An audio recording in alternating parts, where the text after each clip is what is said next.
Hai guys, kembali lagi dengan gue, Rudy. Coba jujur aja di awal video ini. Pernah gak sih lo ngerasain ini? Lo buka aplikasi investasi lo lihat grafik hijau banget, naik tinggi. Temen lo di grup WhatsApp pamer profit, di Instagram orang pamer saldo. Dada lo deg-degan, tangan lo gatel pengen pencet tombol buy. Lo mikir, ini dia momen gue kaya. Terus lo beli. 2 hari kemudian, merah, anjlok. Lo panik, keringet dingin, lo ngerasa bego banget. Akhirnya lo jual rugi alias cut loss karena takut duitnya habis. Dan tebak, apa yang terjadi setelah lo jual? Harganya naik lagi. Sakit kan? Gue tahu rasanya. Gue pernah di posisi itu berkali-kali sampai gue mikir, apa gue gak bakat ya? Apa investasi saham atau kripto itu sebenarnya cuma judi berkedok grafik? Tapi, gimana kalau gue bilang, itu bukan salah lo. Itu bukan karena lo kurang pinter baca grafik. Dan itu bukan karena lo sial. Masalahnya ada di sini. Di kepala kita. Secara biologis, otak manusia itu ternyata tidak didesain untuk jadi kaya lewat investasi. Otak kita didesain buat bertahan hidup di hutan, bukan buat trading di pasar saham.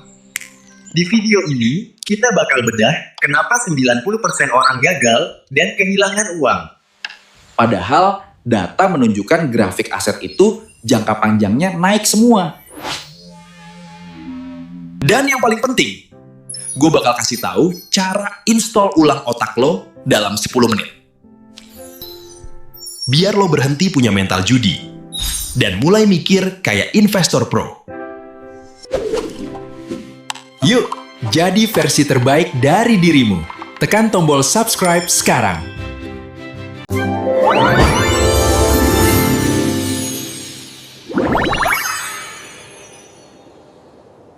Oke, coba kita lihat fakta gila ini.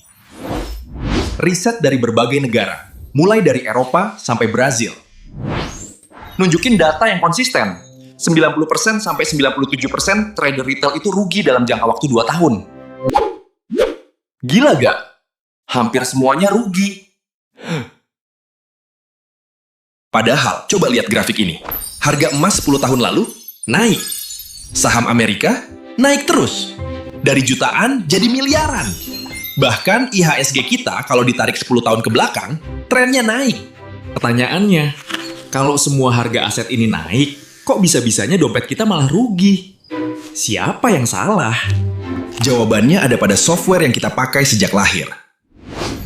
Otak kita. Ada pertarungan sengit di dalam kepala lo setiap kali lo buka aplikasi trading. Pertarungan antara bagian otak purba yang pengen seneng-seneng, lawan bagian otak modern yang mikir masa depan. Dan spoiler alert, otak purba lo hampir selalu menang. Mari kita kenalan sama musuh pertama kita. Si perusak kesenangan.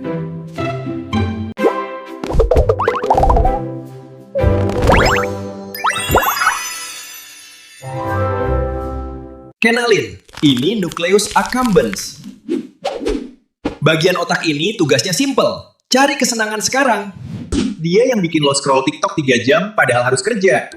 Dia yang bikin lo beli kopi mahal padahal lagi hemat. Dia butuh dopamin instan. Di dunia investasi, bagian otak ini adalah musuh terbesar lo. Kenapa? Karena investasi itu pada dasarnya adalah delayed gratification, alias menunda kesenangan. Coba pilih. Gue kasih lo 1 juta rupiah hari ini. Cash.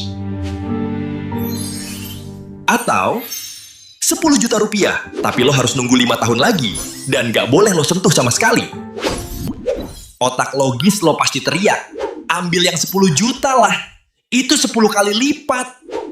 Tapi nukleus accumbens lo bakal bisik-bisik. Bro, 1 juta. Bisa buat beli sepatu baru sekarang. Bisa buat nongkrong nanti malam. 5 tahun kelamaan, siapa tahu besok kiamat. Inilah kenapa banyak dari kita gagal jadi investor jangka panjang. Kita gak tahan prosesnya. Kita benci nunggu. Kita mau profit harian. Kita mau kaya cepat. Saat lo lihat saham gorengan naik 20% sehari, nukleus accumbens lo teriak, masuk sekarang, kita bisa cuan banyak. Itulah momen mental judi mengambil alih. Lo bukan lagi berinvestasi berdasarkan analisa. Lo lagi nyari dopamin hit kayak orang main slot. Dan masalahnya, otak kita belum berevolusi cukup cepat untuk paham konsep bunga berbunga atau compounding interest. Bagi otak purba kita, menunggu itu menyakitkan. Tapi tunggu dulu, kalau lo pikir masalahnya cuma di gak sabaran, lo salah besar. Ada musuh kedua yang lebih jahat. Si pembuat panik.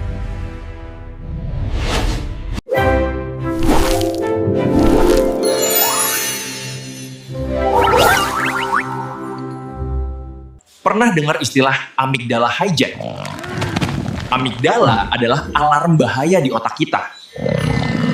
Waktu kita masih tinggal di gua, kalau ada semak-semak goyang, amigdala langsung teriak. Lari! Ada macan! Fungsinya buat menyelamatkan nyawa kita dari ketidakpastian. Masalahnya, di pasar keuangan, ketidakpastian itu makanan sehari-hari. Harga naik turun itu wajar. Tapi bagi amigdala, grafik merah sama dengan ancaman nyawa. Begitu lo lihat portofolio minus 10%, tubuh lo bereaksi seolah-olah ada singa di depan muka lo. Detak jantung naik. Kortisol membanjir. Dan yang paling parah, prefrontal cortex dimatiin. Jadi lo beneran gak bisa mikir jernih. Lo jadi bego mendadak. Satu-satunya yang ada di pikiran lo adalah Hilangkan rasa sakit ini. Jual sekarang. Selamatkan sisa uangnya. Padahal, kalau lo lihat sejarah, penurunan itu seringkali cuma diskon sementara. Tapi karena amigdala lo udah membajak otak lo jual di harga terendah. Dan lucunya, kebalikannya juga terjadi.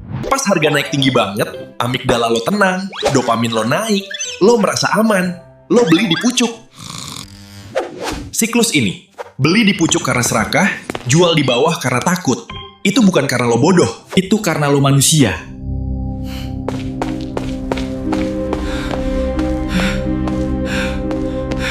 Tapi ada satu lagi paku terakhir di peti mati uang kita. Tekanan sosial.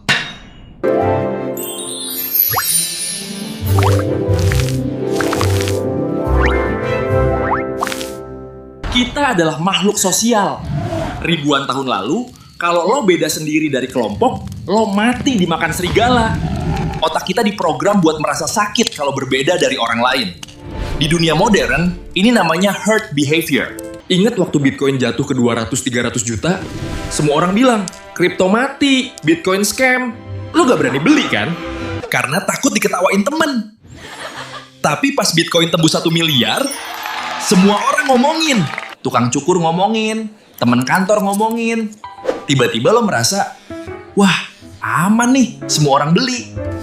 Padahal di pasar keuangan, follow the crowd usually means follow the losses. Saat semua orang euforia, itu biasanya tanda pasar udah jenuh. Saat semua orang takut, itu biasanya peluang. Tapi ngelawan arus itu sakit banget secara mental. Butuh keberanian luar biasa buat beli saat semua orang jual. Oke, sekarang kita udah tahu diagnosanya. Otak kita cacat pabrik kalau soal duit. Terus solusinya apa? Apa kita nyerah aja?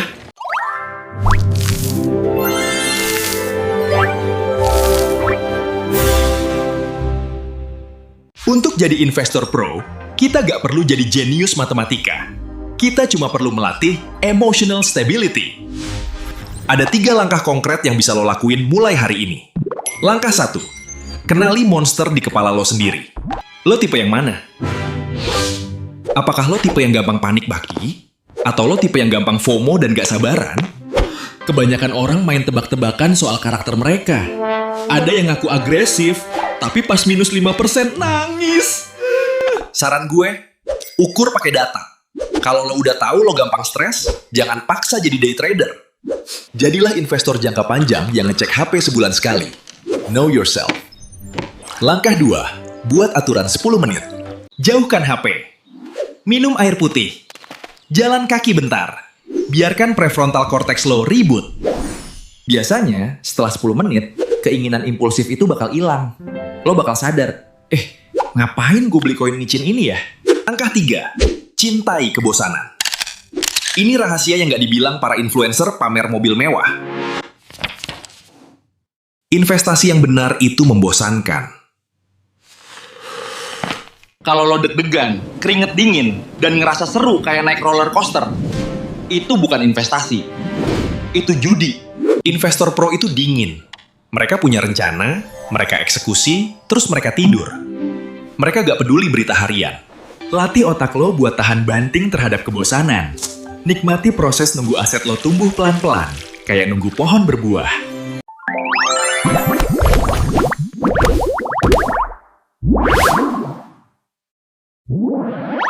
Teman-teman, mengubah struktur otak itu gak gampang. Butuh waktu. Gak ada investor sukses yang langsung jago dalam 2 bulan. Mereka semua pernah rugi, pernah panik, dan pernah salah. Uang lo adalah hasil kerja keras lo. Sayang banget kalau hilang cuma gara-gara kita ngikutin insting purba yang udah kadaluarsa. Mulai hari ini, berhenti ngejar cepat kaya. Mulai bangun kekayaan dengan sabar dan sadar. Kalau lo ngerasa video ini nampol banget buat lo, coba komen di bawah. Gue siap jadi investor waras. Biar kita saling semangatin di kolom komentar. Dan jangan lupa share video ini ke temen lo yang masih suka FOMO beli saham gorengan. Selamatkan dompet mereka.